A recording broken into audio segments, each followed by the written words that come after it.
नमस्कार बच्चों। आज हम पढ़ेंगे इतने ऊंचे उठो कविता। ये कविता द्वारिका प्रसाद माहेश्वरी द्वारा रचित है। यह कविता जाति, धर्म, रंग भेद जैसी रूढ़िवादी परंपराओं की जकड़ निकलकर नए मौलिक विचारों को अपनाने के प्रयास करने की बात करती है। ऐसे विचार जो समाज को अतीत की परछाइयों से निकालकर वर्तमान के उजाले की ओर ले जाए, जिनसे इस धरा का पुनः निर्माण हो और वह स्वर्ग से सुंदर बन जाए।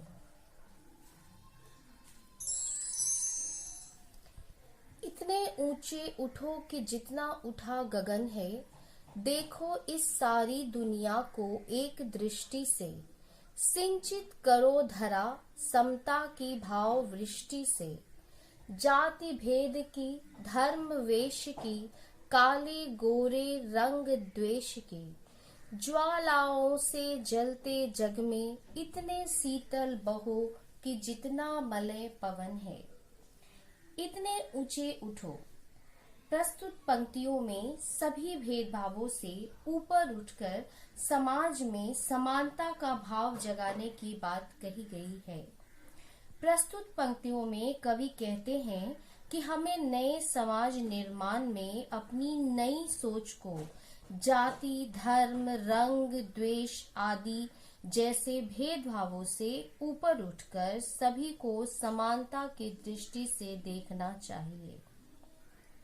जिस प्रकार वर्षा सभी के ऊपर समान रूप से होती है, उसी प्रकार हमें भी सभी के साथ समान रूप से पेश आना चाहिए। अर्थात यहाँ कवि समानता की भाव की बात करते हैं।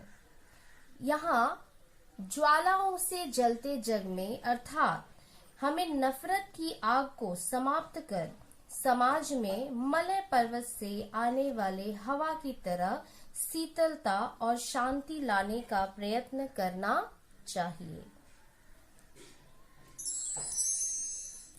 नए हाथ से वर्तमान का रूप संवारो, नई तुलिका से चित्रों के रंग उभारो, नए राग को नूतन स्वर दो, भाषा को नूतन अक्षर दो। युग के नई मूर्ति रचना में इतने मौलिक बनो कि जितना स्वयं सृजन है। इन पंक्तियों में कवि कहते हैं कि नए समाज के निर्माण में हमें आगे बढ़कर अपनी कल्पनाओं को आकार देकर उन्हें वास्तविक जीवन में लाने का प्रयत्न करना चाहिए। जिस प्रकार कोई कलाकार अपनी ब्रश से अपने चित्रों में रंग भरता है और जिस प्रकार संगीतकार अपने नए राग में स्वरों को पिरोता है, उसी प्रकार हमें भी अपने समाज को नया रूप देने के लिए सृजनात्मक बनना होगा और सृजन को हम अपने अंदर मौलिक रूप से ग्रहण करना होगा। लो अतीत से उतना ही जितना पोषक है, जीर्ण शीर्ण का मोह मृत्यु का ही द्योतक है। तोरो बंधन रुके न चिंतन, गति जीवन का सत्य चिरंतन।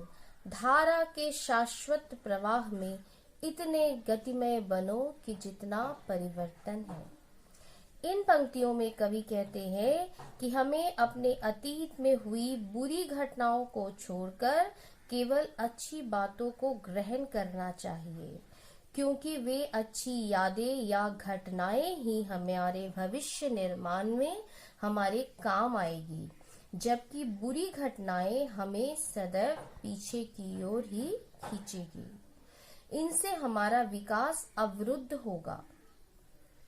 कवि कहते हैं कि जिस तरह परिवर्तन सदैव होता रहता है, उसी प्रकार हमें भी सभी बंधनों को तोड़कर हमेशा आगे बढ़ते रहना चाहिए, क्योंकि आगे बढ़ना ही जीवन है।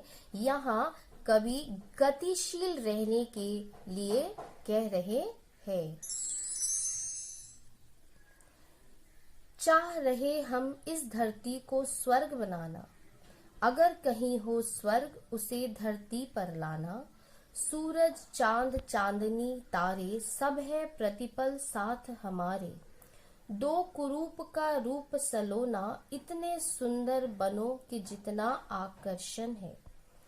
इन पंक्तियों में कवि कहते हैं कि यदि हम धरती को स्वर्ग की तरह सुंदर बनाना चाहते हैं तो हमें अपनी कल्पनाओं को मूर्त रूप देते हुए अर्थात साकार करते हुए अच्छाइयों को लेकर आगे बढ़ना चाहिए और हमें अपने समाज की सभी बुराइयों से ऊपर उठकर एक खूबसूरत समाज की रचना करना चाहिए।